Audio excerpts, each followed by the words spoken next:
Ms. Sipe, you're recognized for 5 minutes. Thank you, distinguished chairman and members of the Joint Senate and House Committee on Veterans Affairs. I am honored to be here today to testify on behalf of Gold Star Wives of America as the national president, to share a few stories and challenges facing our surviving spouses in this great nation. My husband, PO1 Robert Sipes, was killed while stationed at Naval Air Station Whidbey Island in Washington State on October 8, 1995. He was 34 and I was 28. As a search and rescue corpsman, my husband flew over 55 missions, saving lives, and was awarded the Navy and Marine Corps Medal for heroism. But most importantly, he was my loving husband and father of 3 when he was killed. Gold Star Wives was founded in 1945 and works to ensure surviving spouses of our fallen heroes receive the benefits they are entitled to and are treated with dignity and respect. It is with this mission that we present highlights of our legislative goals.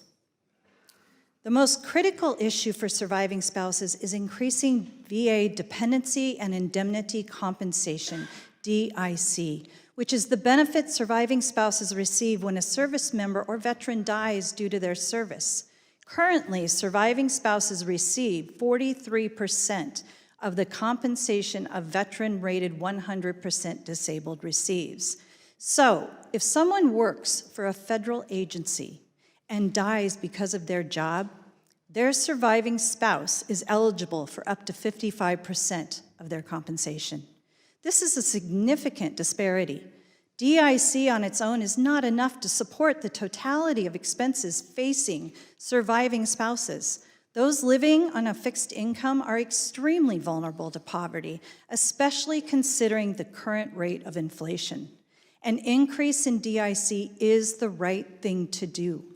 Member Sherry Briley of Arkansas, with us today, lost her husband, CW3 Donovan Briley, a Black Hawk helicopter pilot who died October 3, 1993 in Mogadishu, Somalia. Donovan called home prior to the mission, and she missed his call. Sherry and their daughter never got to say goodbye. This is the kind of sacrifice our men and women in uniform and their families make every day. We are so grateful for the work of Chairman Tester, Senator Boozman, and Representatives Hayes and Fitzpatrick for introducing the Caring for Survivors Act of 2023. This bill will ensure that military surviving spouses are able to live with dignity and respect, knowing their sacrifice is not viewed as less than by our country. Shortly after my husband died, I remember walking the halls of Naval Air Station Whidbey Island in a fog with an infant, toddler, and child in tow, trying to navigate benefits. At a TRICARE window, the receptionist looked at my ID, which showed an unremarried widow, then looked at my kids and me and said, "Don't ever remarry. If you do, you'll lose your benefits and you will never get them back." Today, under the current law, if a surviving spouse remarries before the age of 55, we forfeit life-saving benefits. Less than 8% of the total DIC recipients are under the age of 55. A remarriage doesn't void the loss. The burden and trauma continue forever. In addition, the definition of a surviving spouse for VA purposes was last updated in 1962. Quoting one phrase from that law, "has not held himself or herself out openly to the public to be the spouse of such other person." This phrase causes great conflict for surviving spouses.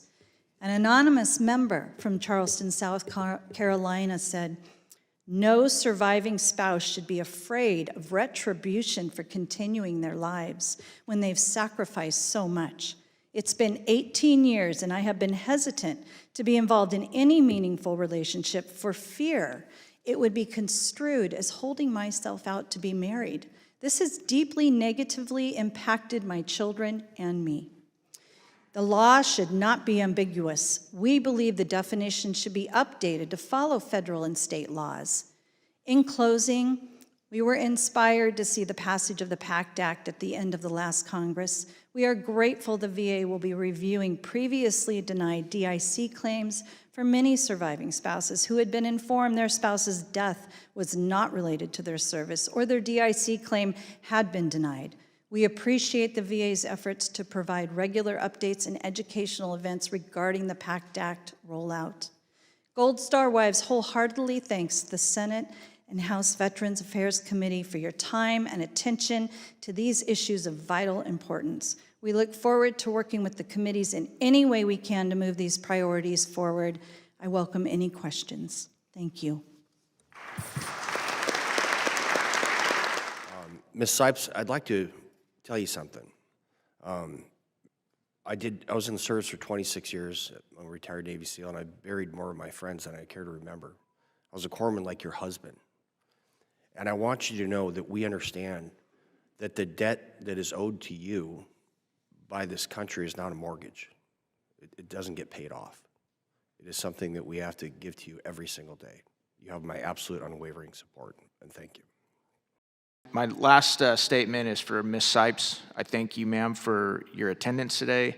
And I didn't know that about spouses are only getting about 43% to their other government spouse counterparts at 55%. And I hope that this Congress is able to take care of that. Thank you, ma'am. Ms. Sipes, I pray for you and everyone else religiously. My wife and kids and I do that, so thank you for coming up here and spending this day with us. Ms. Sipes, thank you again for your testimony, your heartfelt testimony, and for sharing your personal story. I can only imagine how difficult that it must have been losing your husband at the age of 28 with 3 young children. I have 3 sons of my own, been married for 37 years. I can't imagine. I really appreciate your willingness to share your story publicly. Your bravery serves as an inspiration for other Gold Star spouses to know that they are not alone and that there is a support network out there in their time of need. In your testimony, you pointed out that surviving spouses are punished for getting remarried before the age of 55.